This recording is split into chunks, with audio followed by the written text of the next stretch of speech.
Hello, ladies and gentlemen. Welcome to a special retrospective. Oh boy, I there's so many names, so it's tough to think of the great one. Um, I don't know. I really don't. I really don't because there's so many. I'll just go with the waiter, the bartender, whatever it is. Trust now. I'm the Adam Hartcast or Dylan Most. I have no idea what I would use as a clever nickname for this one. I'm the protege, Taylor Field. Nice. There you go. That's a good That's a one. good one. Yeah. So if you've heard before, we are reviewing movies suggested to us on Patreon. Last week we did Darkman. That was lots of fun. In the upcoming weeks, we're going to be doing Steel and Snowpiercer, some other ones. So if you're on Patreon, give us a movie and we can talk about some stuff. But today we are talking about Cocktail. Now, this was shout out from Clay. Clay is a big fan of ours. He's a longtime listener, and we love talking to Clay. So, Clay, I hope you enjoy this episode. Who wants to start with Cocktail? Obviously, we're gonna do spoilers. This is a movie that came out in 1988. So, if you haven't, I would honestly say go watch this if you are interested in listening to the review. I do think it's maybe not for the most laughing, but I'd say maybe try to watch it with somebody because there's some craziness. But yeah, who wants to start with Cocktail? I can start. I would say watch it. Like definitely watch it. Watch it on like 2x speed though. Like let's not kid around here. Let's try to be efficient with it. Dude, this movie is super weird. Like half of it is just a very generic love story, and then half of it is just these super bizarre plot points that are just crazy to me. Like the way I describe it actually is, remember like the game of telephone that you'd play in like elementary school or something, where you'd have a word or like a phrase, and then someone would like whisper that into someone's ear, and then they would like that person would interpret it and then like try and say it to the next person as best as possible. I feel like that's what happened with the script of this movie, where someone had an idea for this weird script where this up and coming bartender like at some point just leaves, goes to Jamaica, and then he like comes back and there's all this weird shit. And then he like interpreted that to another writer, and then they wrote their version and then passed it off to someone else. And it went through like 3 or 4 people before it got to like the finished product. And it ends up just this movie that at parts feels super generic, like a classic love story, and this like, I don't know, rise to power almost for this one character. But then there's just these other like just crazy plot points that I don't even understand like where some of it came from. It's very rushed at parts, and then some of it, I don't know, dude. It's such a weird movie, and it was weird because the first like half an hour I thought I was like, hey, why did Clay recommend this? Like this doesn't seem like that this doesn't seem that weird. Like it seems like it's gonna go through this basic trajectory, but then it takes these wild hairpins and ends up being this super trippy story. And yeah, I don't know, and within that, what I just said of like half of it being generic and half of it being like just this wild movie, that's not necessarily like the first half, second half either. Like it will change on a dime. Like one scene might be like really generic, but then the next one is just this crazy plot point, and then it goes back to like generic. It's very interesting movie, and I'm really glad I watched this one. I'm glad to have this movie in my archive of movies that I've seen in my life. Yeah, so I had seen only bits and pieces over the years, but I think, and Dylan hits the nail on the head as far as being like a wild ride and then generic. I think I'd only seen it on TV and only seen the generic part, so I'm a massive Tom Cruise fan, and we haven't like really reviewed many of his films, to be honest. I know we've done The Mummy, but he's somebody that I know everyone kind of winces the eye when I say, but I always say he's very underrated because he's just known for like his celebrity and Mission Impossibles and big stars, but I think he's a very talented actor, so I'm a big fan. But I had not seen this movie, and like I said, anytime I had seen anything from it, just looked a little generic. So I went, oh, maybe one day. Just didn't. I just said, okay, it's a movie where Tom Cruise is, he's a waiter and he's sleeping with girls. Okay, nothing to it. Especially the last, I'd say 20 to 25 minutes of this movie are a sight to be seen. It is the best way to describe this. It's a high budget soap opera. The way the characters react, the pacing of everything, the amount of storylines we go through where we meet people, or the changes in our main character lives, or the jumping of 3 years, the pacing is all over the place, not just with the editing, but just like the story. Like the editing, nothing is terrible about it, but just like the story, you don't ever get a chance to breathe. And this is where, again, I don't like shutting this out, but this feels, and this is a book, I've never read the book obviously, but this does feel like there's many times, especially we'll get to one character when he parts ways with us and leaves a note, that it feels like a book. And it feels like in a book these instances would make a lot of sense, because you might dedicate a chapter to it or a chapter or two to it, and you could really space it out and spend time with this character. Like there's one point where Tom Cruise is with 3 different ladies, maybe within half an hour, and they're all supposed to be like very big, important parts of his lives, but it doesn't feel like that because it's all within half an hour. Just feel like he's moving on to lady, and I don't know, it's a mess. Even the first scene of this movie, I thought they were setting up that he had a kid, which is not the case, but I was really confused, and that's where I'm confused a lot throughout this movie. We'll talk about him, but he has a partner friend in this movie that I'm very confused as his motivations. And I've always said this before, that if I can take a great character, a great story, it sounds weird, but I always go to the great character, because that means I'm getting a good performance, and I'd love to see how does this character react. You know, like Pulp Fiction, it does have a really good story, but to me, it's like I love watching those characters, and they're just so rich. Or anything else Tarantino does, we talk about that a lot. And the characters are, I can't invest in Tom Cruise because one, like he's an asshole, but still you can make that investable, right? There's many movie assholes, but he's just kind of all over the map. I don't really know what, and I feel like he doesn't even know his story, because the movie starts to be like, this is my plan, but it goes all over this place. And this is a movie that I'm just, it's a strange movie. I don't know why he did it as well, because he was still pretty popular. And it just feels like I don't know what about this movie would call to somebody as an actor, you know, other than like people working, getting money. I get that, but for Tom Cruise, who was on the star, maybe he just read the book and really liked it. I don't know, but this was a different type of movie. So Taylor, what did you feel about Cocktail starring Tom Cruise?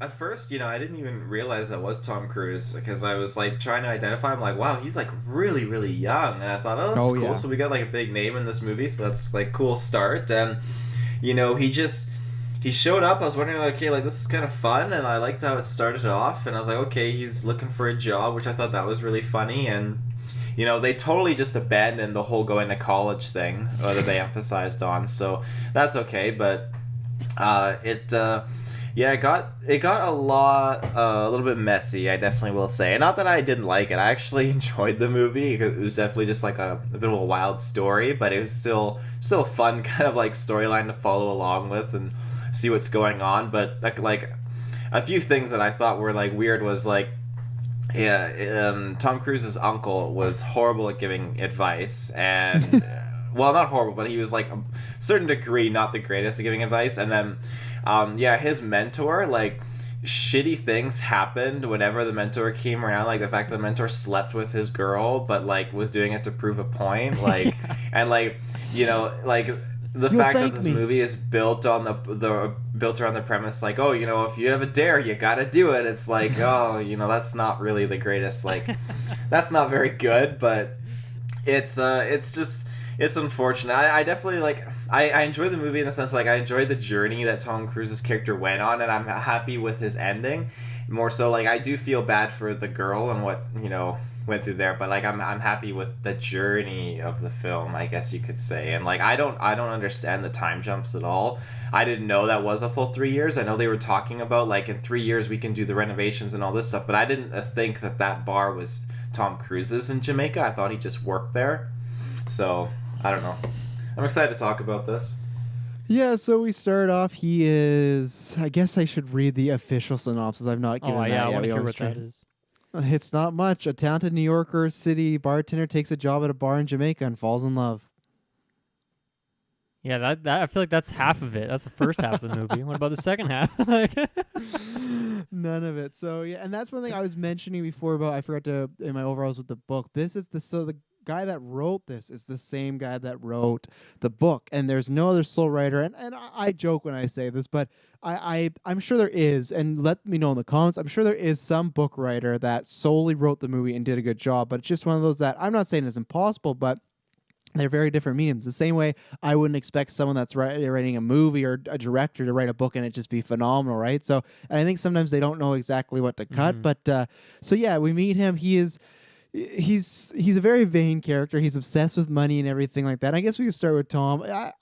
I like the performance. It's fine, but nothing. He doesn't have to do much. He just has to be like a charismatic asshole, which isn't, I don't think, a stretch for him. I'm not saying he's a charismatic asshole. I'm just saying I feel like that's one of the more easier performances you learn or he's done in the past, and he's done better. So the character was all over because like Taylor's talking about with the school, but even then there's this one line that I brought up, and he accuses the teacher of like, you can't give me flack in the real world. You're a teacher, and it's just like, well, like that's a real job. Like, yeah, and like even within that, like he's a professor at like either a college or a university or something, which I feel like has. I mean, I think there is kind of that stigma where people say something like a gym teacher or something like that, but I feel like a professor is generally well respected. So that seemed like I didn't even understand like what he's saying. Like, was that something in the 80s that was like, oh yeah, fuck professors? Like, I don't know. It was really weird. I guess because it was like you're behind this desk, so you don't know what's going on. But it just felt like with any character, they tried to play off Tom Cruise, and it's funny. We just immediately Mikhail reviewed Day After Tomorrow, and they do a similar thing with Gyllenhaal's character, where he seems like he's supposed to be trying to smarter than everybody, but he actually isn't. And that's where this is. They feel like they're trying to make you think this character knows it all, could outsmart everybody, and he's not in school, but he's smarter than everybody else. But the things he says or does, one, the thing the teacher, like Taylor admitted. If you live your life by just accepting any dare for $50 or whatnot, and you have to do it, he even says that like no man turns down a dare. This guy's an idiot. He's not just an asshole. He's a complete idiot. All his life choices, everything about him. It's just you can't invest in this character, and not even to a way where it's so bad it's good. It's just like, what is he doing? Like, what is? And I'd love to. I won't read to. I'd love to see in the book if it would be a bit more clear if that came across where he was the so fly guy, but in this movie it did not. Well, that's the thing. Like, he's not relatable in any way because one, like the story isn't realistic and it's just super out there. But yeah, like he's an asshole, but it's not even like a charismatic, like funny way where he's like poking people to get reactions. Like he's straight up mean spirited. Like obviously the professor, as you just shouted out, but there's multiple occasions where he just punches someone in the face. Like obviously at the start it kind of makes sense when he punches his I guess his what would you want the to call friend him? there. Like his mentor. Yeah, punches. What is that guy's name? Do we remember his name? Sorry, I got up here. So Tom Cruise's name was Brian Flanagan, and Doug. Right. Doug was his name. Right. Doug Coughlin. Yeah, so he punches Doug in the face, and that makes sense. The guy was like hitting on his girlfriend in like a really, I don't know, really terrible way. Like it was very uncalled for.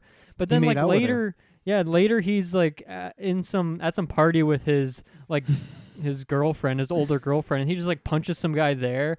And then even when he goes to like get the girl at the end, he just punches that guy. Like he's just like a concierge or something. He just gets punched in the face for no reason. Like that was not necessary in the slightest. So yeah, he's just terrible. And like obviously, taking that bet for $50. But the thing is, like that's not even like he just took a bet. Like he was with that girl for at least weeks. So I mean, whether or not he liked her or not, he just wanted something. He probably just wanted something because he's a terrible person. But it wasn't just a bet for $50, and he even tries to play it off that way after he's like trying to apologize. He's trying to defend it in like this really screwed up way. That's like, no, dude, you're just a terrible person. Because even were if that they together for weeks? Because I thought that he said like, I'll prove that she's sleeping with another guy by the end of the week. I thought that they were together for like a couple days. No, I think Dylan's talking about the older woman. Yeah, like the older cougar. lady. Yeah. Oh, yeah, that was at least months. Yeah, well, they moved to New York together. Mm-hmm.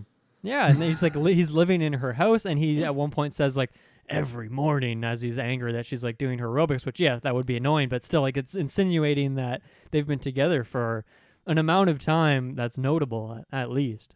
Every fucking morning. Yeah. So I want to. Yeah, go ahead. Yeah. I was just gonna say like that's where it's interesting. Like these kind of movies normally, if you do have a character, like I said, there's a lot of asshole characters, but at least they're like redeemable in some way, or you're cheering for them, or you want them to be successful. That is not the case throughout this movie at all. He has a nice smile, but he's terrible. I don't want him to win. I don't want him to succeed. I wanted to, before Taylor, you continue, I just want to set for viewers if they didn't watch this movie. What happens is there's this constant thing where Tom Cruise's character gets a problem, there's a solution, but then there's a new problem injected into that and leads to the next thing. And it's not over time. So the beginning, which is probably the slowest part of the movie, he is just some guy looking for work. Everyone turns him down because he has no schooling, so he becomes bartender. He meets this guy.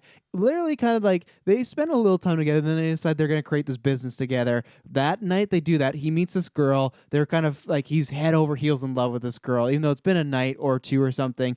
And randomly, we have no reason for this, but his friend Doug is just like, she's gonna be sleeping with other dudes, like everything like that. Like I bet she's like a whore. Like he's saying all these terrible things.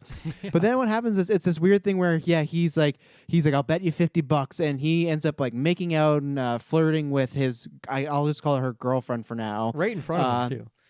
Right in front of him. But it's a weird catch and play because she only says she did that because he told her that Tom Cruise was saying all this stuff about their sex life, right? So it's kind of like we don't know if she was going to be a bad person. So, and I'll go through this quickly. So that happens. He punches him. They end the business right there. Then cut 3 years later. Nothing in between. We just he's in Jamaica. So we think, oh, he could have just got there. No, he's been there for 3 years. Wait, is it actually 3 years? It's 3 years. Yeah, Doug says at the bar to Elizabeth Shue's character. Fuck? Holy shit, I did not even realize that.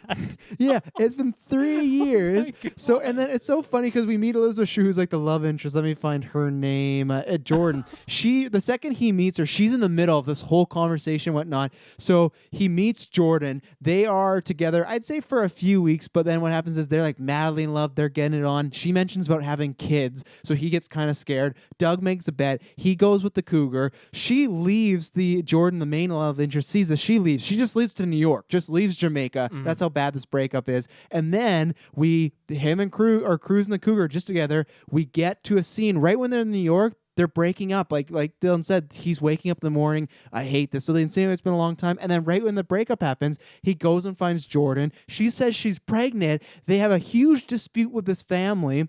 And then they cut again to maybe like 9 months later when she's pregnant, about to have the kid. And the movie's hour 44. I'd say like there's some small stuff, but like it's like I said, every time there's a problem, there's a solution, then there's a new problem. And it's always scene to scene to scene. There's not even like, let's have a scene of Tom Cruise more with the cougar to be like, oh, he is really not liking life. But it's just like, first time we see them together, he's already like they obviously slept together, had a good night, but then the next time, no, they don't like he doesn't like her. It's just a breakneck pace. It is crazy how fast this movie moves, and it's just you can't sink your teeth in any story because it is just all over the place. So Taylor, I'll throw to you. I just want to go along there in case people hadn't seen the movie. That's the events of the movies, but the pacing of it is so fast. There's more than that too, but that's like the cliff notes of at least Tom Cruise's main. Oh yeah, we haven't story. even talked about like Doug's journey, but Doug's Taylor, what do journey you is think fucking about some of wild. that stuff? Yeah, it's just I didn't realize that was 3 years. That's just absolutely bonkers. But it's yeah, I don't know. It's just the things that the mentor kind of does, and like all these time jumps in the film. Like it's just the more I look at it now, it's like wow, this is like actually like really really crazy because like. You said that when at that bar, he says like there's a 3 year, like it's been 3 years. It's been 3 years since I saw this man, my best friend, who he keeps calling him his best friend. And man, what a shit way to treat your best friend. Like that's what I was pitching you guys last time we were playing Warzone. The interesting movie could have been that this friend is obsessed with Tom Cruise and he's purposely ruining his life, but he's not doing it on purpose. He's just kind of like, well, this would be fun. But that's like the thriller aspect. And I was like, oh, is it gonna take this turn where he's secretly like destroying Tom Cruise's life because he's jealous of him? No, he's just a bad friend who makes really terrible decisions. I will say, like, one thing I thought was really hilarious is the concierge at that guy's hotel. Like, they were, like, full-on bouncers. Like, he was throwing fists and everything. I don't think any doormen are like that. I've never seen a doorman that aggressive, but... I guess they were supposed to be paid off by the father, right? Yeah. I guess. Me and Madison have a theory that the father is, like, a drug dealer because he was just, like, he's so rich, and why else would his, like, doormen actually be trained fighters or, like, goons or whatever? So... Yeah. That's why they're like secretly actually as rich as they are, he has and a lot they of weren't. money. The family didn't tell anyone. He has a lot of money. He's willing to give Tom Cruise $10K just to fucking take a hike. So that's saying something. I have a question. Only $10K. Yeah. He was like, how much will it take? Yeah. He true. should have said $1 million. I was hoping he would because I thought honestly they were trying to play it like the dad did have lots of money because the opening of this movie is Tom Cruise with some kid. Who was that? Who was the lady and the kid with him on the bus? Oh God, Yeah, that's the thing too. I totally forgot about that because that's like in the first 5 minutes and then it's never brought up again. So I insinuate that maybe I it's totally like forgot his about sister that. or Yeah, that's family. totally a thing that happens in this movie. How the fuck did I Yeah. forget about that? Because when Emily and I were watching it, I thought it was going to be okay. He got someone pregnant. He's trying to make a living for his whatever wife or new girlfriend with a child, and he's trying to make a living. And I thought it was going to be okay. He's a kind of an asshole who's like going around cheating. Maybe there's some journey where he becomes a better person or learns his mistakes. But it wasn't that. He's just like on this bus with a woman and a kid. He's just like, you see that, Billy? I'm going to own that city. Yeah. I'm going to be a millionaire. And that's what I thought would have been, again, just I feel like an easy writing trope. This guy, her dad's supposed to have tons of money. I thought it was going to be, I'll give you $1 million to Was leave that my supposed to daughter be alone. a fantasy, maybe? Like, Maybe, was he, like, and daydreaming or something? Well, maybe. And then I thought it was going to be like a Tarantino where it was going to be, oh, that's him and Elizabeth Shue after they have the kid. But they ruined it at the end because she said they have twins. So it's not that. That's not the case. So, Yeah. but I just thought it would have been full circle if the dad offered him $1 million and he still turned that down because the movie started with him saying, I'm going to make $1 million one day. And I thought, so 10K, it's a lot of money, but it was just a random number. And that's the other thing I forgot to point out that we talked about a little bit at the beginning. Tom Cruise's character, very vain. He's very obsessed with making money. And that's kind of the reason they insinuate he's going with the older woman because she has money and he can provide a life for her. Because when he meets up with Doug 3 years later, he has like a sugar mama who's like very successful and just paying everything for him.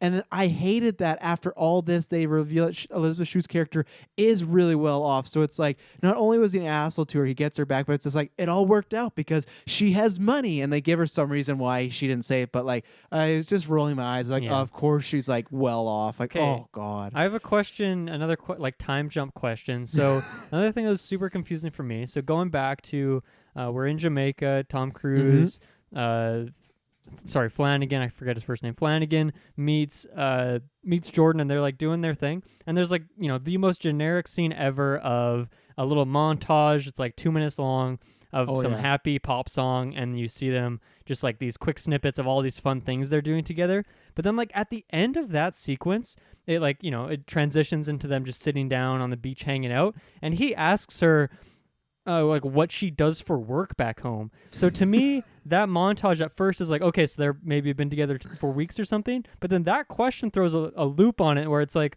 well, no, I mean, this has probably been a couple days of them like just kind of having some fun. So that's I think they're Go ahead. I think they're trying to portray it as weeks, but with the dialogue and every percent forward, it feels like a day. It feels like 3 to 5 days, not even. Yeah, so that's where it gets even more confusing because obviously, she got pregnant in that time or like a couple more days. That's fine. It happens. It makes sense. But I don't know. They built up like this giant love story, right? Where when she sees that he is cheating on her, that it's like, this big heartbreaking thing. Obviously, it does suck. Leaves.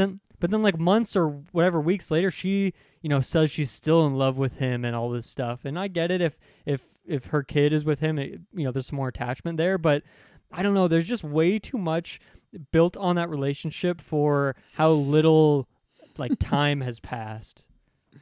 Oh yeah, 100%. And I think they do that with almost every aspect of this movie, whether it's the rich wife, whether it's his friend, everything needs more time. And not that I need more time in this movie, but I think just maybe cut out the 500 bar scenes of them dancing together. Like at the beginning of the movie, it happens so frequently. It's like, I get it. The girls love him. They're like, how many scenes are him flipping a bottle on a girl who's like, oh, looking at him. And he always makes some comment like, look at those fuck me eyes. It's just like, oh my God, this is like, this is shitty to watch. Like this just sucks. But yeah, all of this could, other than the 3-year jump, like all of this could happen in the span of like 2 to 4 weeks, a month maybe, to be honest, because we don't know how long he was back with. Because he says that comment of every day, but she, like Jordan, she's pregnant, and obviously you don't show right away, but she's still early on enough that she's not showing at all. She has to tell him. So I don't think they've been dating for that long, him and the older woman. So I don't. There's concept of time is non-existent in this movie. Yeah. Totally. It's pretty whack. Like, yeah, I guess in the ending too, there's like this big time jump and then everything's like happy. Like, how does that part happen where he has a bar? Like, he has earned enough money to purchase a bar. His uncle gave him a loan. Oh, is that what happened? I missed that line. Yeah, they say, they literally just say it in some throwaway line. And to me, and then I just go, So I understand they want to give the movie a happy ending, and maybe I missed it. Maybe they established why the uncle has money now, but I didn't call that. So it's just like, why did you never get just a loan Yeah. from your uncle? You know, Because but he's working in like what seems like a pretty lowly bar, and like the bar that they do end up buying, I'm assuming is in New York still, which I can't has be to be. cheap in any sense of the world. Because Tom Cruise is like at some point he's like, yeah, it's like only 70,000 for us to get a bar. That's in Jamaica, right? He's talking about. Yeah. Yeah. So yeah, I mean, I don't know how they accrued enough money in these short weeks or months to purchase. Yeah, and the family's no longer supporting her, right? Because they literally, which was, I get it, they were trying to be really dramatic, but that's where it felt the most soap opera, when he has to go in, and once again, for people that haven't seen it, so Jordan is kind of saying, like, she told him about the baby, and the only reason she tells him is because she feels that he would not want to stick around because he's afraid of commitment. What's the word they use? Get the jeebies or something? Oh. Yeah, I they don't have know. a word they keep using, like he got the jeebies, and they throw it around I like can't 5 remember the word. yeah, What the fuck yeah. is it? So anyway, she's like, the what? Spooked, right? The spooks yeah. or something like yeah. And it's just like, all right. So they refer to that. So she tells him, he goes away. He decides, no, he loves her. He's gonna go up there. He literally has to like action movie bust her out of the place she lives, because like Taylor and Dylan talking about, they have concierges that are paid off. He has to punch them, and the art guy, forgot to mention, he headbutts earlier that guy at the art museum, so he's like a trained fighter too in this world. But and then the dad, like, it's really violent. He knocks over the dad's art, and the Jordan went from, I'm not gonna leave him, like, I have to leave him, I love him. And then as they're leaving the door, the dad for Jordan has to be like, if you walk out that door, you'll never see me again and never get another cent. And it's just like, I might believe you might be mad at your daughter for leaving, but she's your grandchild. Just to say, like, you're never going to see her support again, it just felt so hyperbolic, even for this movie, that it just got that way more and more. And I'm excited because I know we're going to talk about Doug, because that was a wild ending. But Yeah. that whole scenario of having to bust her out, man, was that just cheese galore, just triple cheese right there. Mm-hmm. Yeah, no, I totally agree. It's pretty whack. Taylor, you weren't, well, I guess maybe you're a fan, but you weren't a fan. You want to talk about Doug and kind of his journey. What do you think? Because you said, he's not a good friend, and I don't think that's debatable, but what do you feel about Doug, the character? And what do you feel about, for the viewers, he had a journey where, yeah, he made some moves on Tom Cruise's girl. They had a breaking up. Their business ended. He ended up finding kind of a sugar mama. They met up in Jamaica. They partnered back up together as friends. But then I won't say randomly, but to me it felt randomly or very sudden that all of a sudden they introduced that he's very depressed in his life and he hates his life, and it ends with him taking his own life. And also you have his wife who tried to sleep with Tom Cruise. So Taylor, what do you feel about Doug and his journey throughout this movie? I liked him at first. I liked him being kind of like the mentor and stuff, and then things kind of like, he kept making bets and like calling him out, and like I like how on point he was, because he was right, and I thought, Tom Cruise is leaving his cougar and is gonna go end up working for him back at the bar, and I thought he was murdered. I'm not gonna lie, I didn't expect him to like kill himself. I thought it was staged, and I thought we were heading down that path of like, oh my god, there's gonna be some murderer who's going after Tom Cruise now, and like they were trying to set him up because like the wife took him back and the wife was in on this. Like, I was thinking of a whole nother turn of events that were gonna unfold, but that didn't happen. So the whole thing with Doug, like, I liked him at the beginning, and I thought, like, wow, like, you're just blatantly making out with this girl, and she's, like, looking at Tom Cruise while she's making out with Doug, and, Doug, he was a bit of an asshole, and then he just strolls on into Jamaica and makes a joke, and then Tom Cruise is smiling and laughing at him, and then he's daring him all over again, and, those dares are, it's hard because, like, Doug was like predicting and calling out Tom Cruise on what his future was going to look like, but at the same time he was steering Tom Cruise into that, those rocky waters himself, so it's easy to predict someone like the equivalent to that scenario is like, oh, Travis, I bet you're going to be at the grocery store in 5 minutes, and then it's like, I'll bet you $50 that you are. Oh, here, get in my car. I'll drive you to the grocery store myself. That's exactly what Doug was doing, I felt, with Tom Cruise, and it just really ruined Tom Cruise's life in so many aspects. Quote unquote, do I look like I have "fuck me" eyes written all over my forehead? Just absolutely just bonkers. So yeah, Doug's such a weird character, because like on paper he's just like a very, he is that archetype, right? He's like the asshole mentor who eventually you think is going to be like overcome by his protege, but that never really happens. In fact, in his letter, he even has a comment about like, "Ha, I'm getting the last laugh on this." But then even like, there's never a scene of Doug without.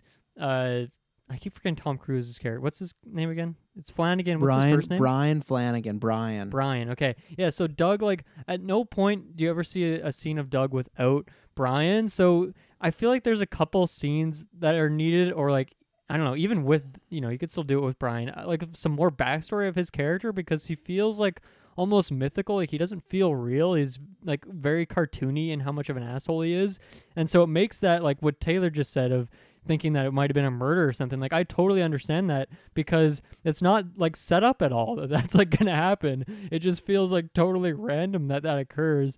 So it just feels super weird. And then, yeah, even like his wife, his wife character is super strange. Like, she's making out with random dudes all the time. Her ass gets more screen time than like her face does in terms of actually having like dialogue that she speaks. So like, I don't know, you don't really know anything about her either. So it's just such a wild character that like fits into that archetype, but doesn't get the payoff of like, oh, the protege bested him, but he also doesn't have like a satisfactory send off of being bested by anyone else. He just kills himself. So like, I don't know, there's just so much missing with that character that I'm really curious like what it is in the book that like they took out of that character, because everyone else I get, like they all make sense, but that guy's just an enigma. I do not understand him. Like, there's so much missing in that. I can't conceptualize him fully. Yeah, I agree, and I would love to hear from. Like, I don't want to read the book personally because this put a sour taste in my mouth, but I want to find someone that has read the book, because I agree with you. He's a jack of all trades, which is not a great thing for a character. You want him to be somewhat focused, and if you go that route, then you have to, you can be something like the Joker, where it's like, oh, it's all about chaos, but he's not that. It does seem like, okay, he might just be messing stuff up, but then it does seem like, oh, he's that fatherly, brotherly figure where he's trying to help Tom Cruise out.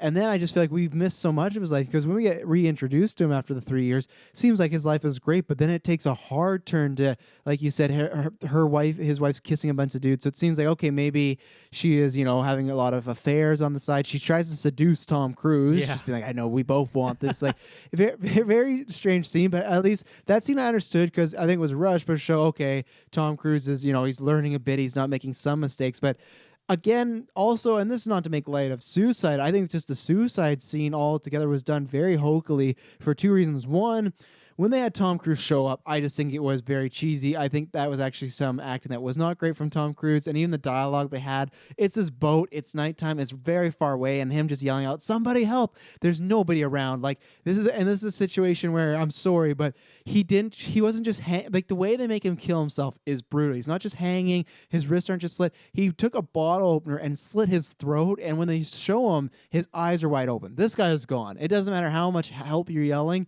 like, he's dead. So I felt that was just very, like I said, cheesy soap opera. But the other thing was they tried to have it both ways of, they made it look like his suicide was because he was just so depressed and down on that night, so he drank himself to death, and he had this idea while he was not sober. But then they also did the thing where he sent the note, so it made it feel like this was a plan. And he does say that in the note of, like, when I get to this bottle, it's the end of it. But the scene didn't play off that way. It didn't play off like a way where he knew what was coming. Because to me, if he knew it was the last time he was going to be talking to Tom Cruise's character, it'd be a bit more melancholy and a bit more, maybe he'd be saying stuff where Tom wouldn't understand, but then he'd look back, this is what he meant. It felt like it was in the decision moment, but no, he apparently was planning it, and he got somebody to mail the letter to Tom Cruise to make sure he had it, and he had this whole dialogue about his life and everything. And even then, I just felt like we didn't get enough of that character to know that he was suicidal. I thought that maybe his life, he might be disappointed with his marriage, but to jump to suicide, which obviously is the case, but when you're doing in real life, but when you're doing a movie, TV, a book, you need to set that stuff up. You can't just hand wave and be like, oh, well, that's the way suicide is. You can't. Sometimes people just take their lives. That is true. But when you got a character and you have many scenes with them, you gotta give us some backdrop of how his life is. So there's just so much chunk and time missing with that character. But I kind of liked the actor doing it. But yeah, his character was just, I felt like he was just a plot device to either make drama or to create Tom Cruise's life to move a certain way. That's all he was. So yeah, I definitely agree with like everything you said there. It's the same thing with Tom Cruise in a sense where even from like just a movie perspective, the character thing, like like you don't want him to succeed or do well because he's also just an asshole throughout the whole thing. Mhm. So it's like you don't even really have an emotional attachment to him. So when he kills himself, like one, it's confusing as we said, but then two, it's like, okay, like I don't know, am I supposed to feel bad for him? Like at no point is he a redeemable guy. Like he's just terrible the whole way through. So I don't know, it just seems like super weird. And I think like that guy's in the movie a lot and he's supposed to be really important, but then obviously they're missing like these puzzle pieces that makes it just like this unfinished picture. But I think the other downside to it is that Jordan, the love interest of Brian, like the main love interest, I feel like she's missing a lot of dynamic as well because she's like very classic, like she's very sweet, nice smile, really charismatic and all that. And like you don't really get anything about her personality. Like she likes to draw and paint, and so that's like what she likes to do. She works at a diner, but she doesn't really have any dynamic. And then like even then, she clearly doesn't have like her morals, or like her morals are like faltered at best because she just falls back and this guy ditches her family for him even though he's like clearly terrible. So I feel like she needed a bit more in terms of like being a dynamic character, because it's not even like an aspect of him trying to chase her down. Like she just instantly falls in love with him. There's no conflict there. It just is the case, you know? So I feel like she also takes a hit at the cost of like this all just being this big muddled mess. Oh yeah. Anywhere specifically you guys want to go? I have some like little notes, but then I have just my little notes and some small little trivia. But I thought another thing I just thought was kind of quirky and funny, just the line and how it was executed, was when Tom Cruise is with that woman upstairs or whatever. And again, like the fact the woman at the club with the guy like made out with that other dude in front of her husband, and this is the night the husband obviously killed himself. But when Tom Cruise went up to the room with her, and she's like, you know, what do you expect me to it's like go to sleep with the same man every night for the rest of my life? And he's like, yeah, it's called marriage. Like, oh my god, what a line. Yeah, there's some crazy one-liners in this. oh yeah, he started that too. I had one of my notes too when the uncle was talking to Tom Cruise, like, you gotta be like your father. And Tom Cruise looks at him and goes, yeah, well, he had arthritis.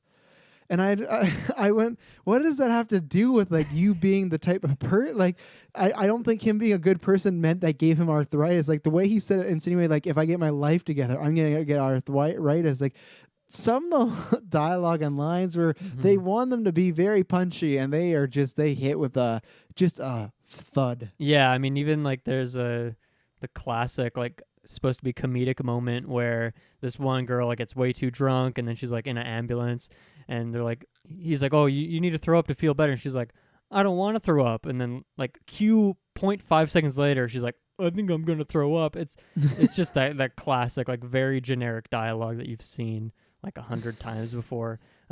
One thing I did like talking about like lines that did get me, when Tom Cruise breaks up with the older woman, he goes back to the restaurant to get Jordan, and there's a whole like throw the food throwing on him, blah blah blah. There's a part though before that where there's this couple that are really annoyed. They're not getting any help because they're like, oh, waitress, and Jordan's like, give me a minute, and then she goes, you know what, I'm gonna get you the specials. And as she's walking away, that couple, the woman goes, I'd like to see those specials. I don't know why, it just got me. It was just like I just so love that this oblivious. I just love that this couple came in to get some breakfast, but they were in the middle of this lovers quarrel, and they're just innocent bystanders. They're not assholes. They were next. They're just trying to get any food. So I like and that. then Tom Cruise talks The couple off had of, theater tickets. maybe don't order the specials. Yeah. Oh yeah. Yeah, I one thing. So obviously, like it's funny that we're kind of just like trashed on this movie, but I think it is worth noting that this is like so bad it's good. Like I thought this stuff is really funny to me when I'm watching the movie. Yeah.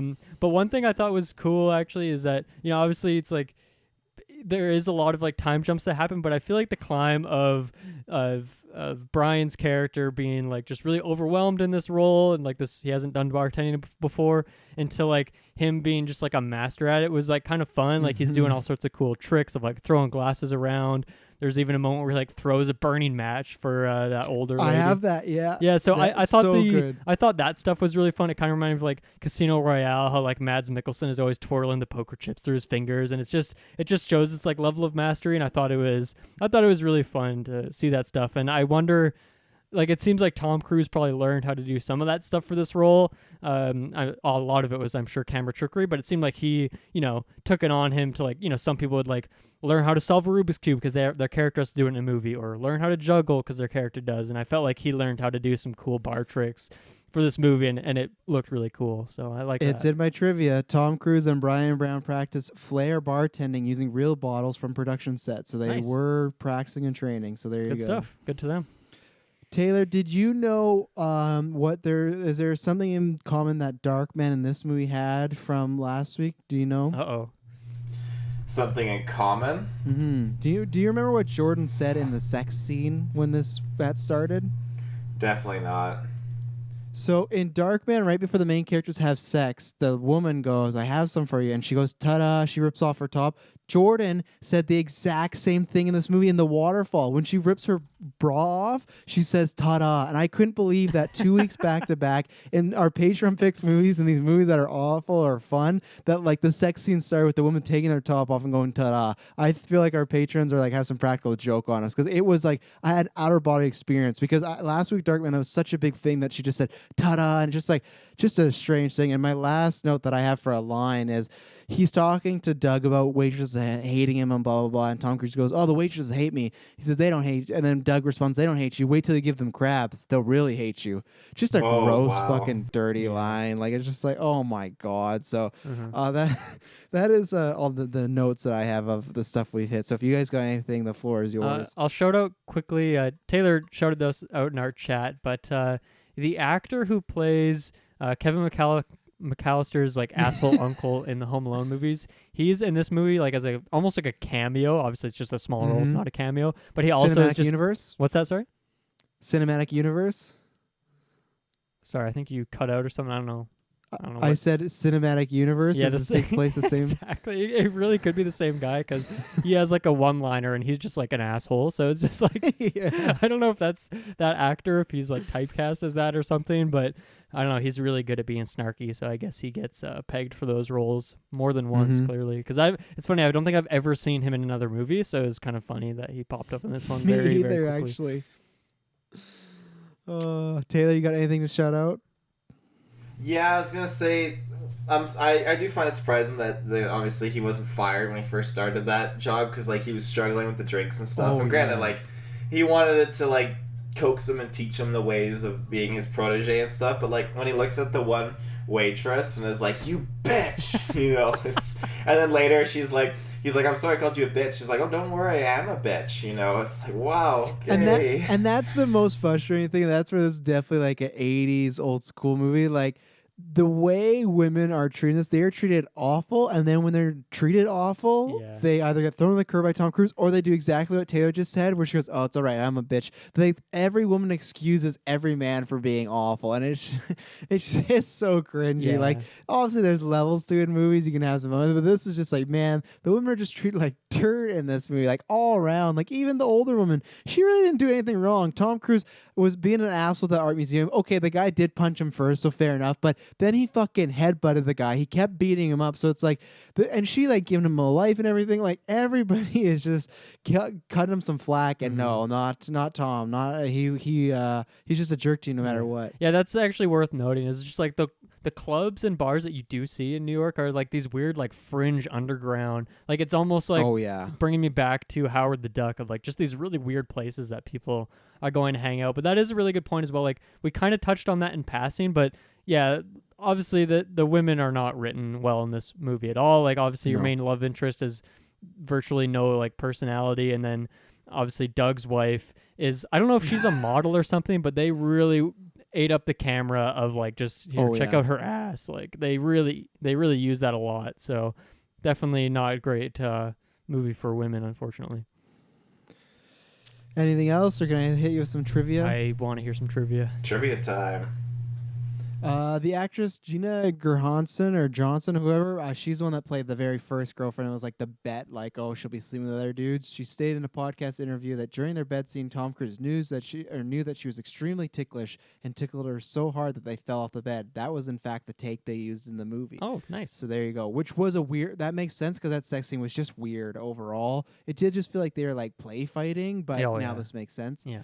Some people considered for the role of Ryan Flanagan were Rob Williams, Jim Carrey, Charlie Sheen, and Michael Keaton before it ended on Tom Cruise. I feel like all those are all very, very different movies. Yeah. Jim Carrey, Rob Williams, Michael Keaton in this role. Oh man, I'd kill to see Michael Keaton in this role. But, he would nail it, dude. He would do so good. Oh man, I'm picturing like Ace Ventura, Jim Carrey. Like that's just because the timing, but that's what I see when you mention that one. Yeah, lots of hot actresses. I mean, hot by career-wise were considered for the role of Jordan. Jennifer Grey, Demi Moore, Jodie Foster, Dale Hannah, Sarah Jessica Parker, and talking about Tarantino earlier, Jennifer Jason Leigh, who plays what's her face in the Hateful Eight. Yeah, so those were some that were considered there. This movie was nominated for 4 Golden Raspberries, or the Razzies as they are nowadays, including Tom Cruise for Worst Actor and Worst Director. The film won 2, winning Worst Picture and Worst Screenplay. So there you go. So it won some awards for you. Almost every time a bottle is handled during the bartending scenes, you see that the bottle is Bacardi rum. So I'm not sure if that was just probably some deal or something, Product some placement, sponsorship, but it's Bacardi rum every time. 3 more. The screenwriter, who was the person that wrote the book and the film, Haywood Gold, said the book and / film was based on his experiences as a bartender in the late 70s and early 80s as a position he took as a struggling writer. So I guess we're supposed to believe that this is based off of his life and this is him. I'm going to say 2 things. 1, maybe he is just a big-time asshole. And 2, I don't believe he slept with this many women. And maybe it is. I just feel like making himself look better like, in retrospect. A little bit, which, hey, that's what everyone does. And then 2 more things. Tom Cruise admitted once in an interview that Cocktail is not my crowning jewel. So, as we talked about earlier, sometimes when you just start a movie, you think it's a good idea. And maybe once you see it, you go, oh, that was a mistake. You know, you all do it in jobs and life. And then it's funny, we talked about this with Darkman and opening up last week that I think we said it was like 12 or 15 drafts. There was reportedly 40 versions of the script. There were 40 drafts of the screenplay, according to sources, which is wild to think, but I guarantee you every time they had a different actor, they kind of changed it up to like their sensibilities, right? So if those were just those 4 popular ones, but any other actor, they kind of be like, I imagine Jim Carrey's Cocktail is a bit different than Tom Cruise's Cocktail. Like it'd be the same, but you'd make it maybe a little bit more wacky or whatnot. Yeah. I don't know, but what is your guys' final thoughts on this and a rating if you want to throw it down on 1988's Cocktail? Yeah, overall, just shoutouts to Clay. I think this is I'm not going to say hidden gem, but, that ran through my mind when I was just thinking about it. Like, this is a really fun movie and really wacky and definitely, like, it was a great podcast idea, right? Because there is so much to break down of, like, how did this get made? Like, what does this mean? Like, what are these time jumps? So, yeah, shouts to Clay for recommending a great movie here. And, overall, I had a lot of fun with it. Will I ever watch it again? Probably not, but I'm glad I watched it, and it's it's something special, that's for sure. Taylor Field. Yeah, it's definitely a one of a kind movie. I'm really enjoying these picks that are like movies from like the 80s, 90s. It's just I love being brought back there, and this it's funny because the other night when me and Madison were watching this movie, we were like getting our drink on too. We were having like Caesars and everything, so we were definitely like in the zone. Everyone's drinking in the movie, we're drinking in real life, and just like so maybe it made it a little bit more fun to watch, but I feel like everyone, go see this movie. I think it's definitely something, don't watch it alone. I think it's more enjoyable when you definitely watch it with someone, as most of these movies are that we've had nominated for us. It's definitely more enjoyable to watch with someone, I'd say. And yeah, I would probably give this movie, I don't know, probably like a 6.5 out of 10. I mean, I like it, but it's not anything like super, super special. I feel like I don't have to come back and rewatch it unless, it's another Patreon pick or something like that. We're not doing it again. Yeah, I think it was definitely an adventure. So I'm glad that you or that it was picked. I think it was a good pick. Yeah, I would give this movie a 6 to 7 for enjoyment. For an actual film, I'd give it probably like a 3. I think it's pretty Yeah. low. I think it's not that great. There's no great performances. Writing's very bad. Characters are bad. Yeah, it's one of those. Like I said, I thought Clay was playing a joke on us at first because the way it starts for a while, it is just generic, and it was just like, oh, it's just this kind of like not greatly written bar movie. Like, all right, and then it does take some turns. So I did end up having some fun with it. But at the same time, I don't know if I had enough fun with it where I would. It's not one of those like The Room where I'd be like, I'm really dying to go watch that again. It was on TV and I was scrolling through. Maybe I'd like keep it on for a little bit to see certain scenes, but it's just more in memory now when we ever bring up.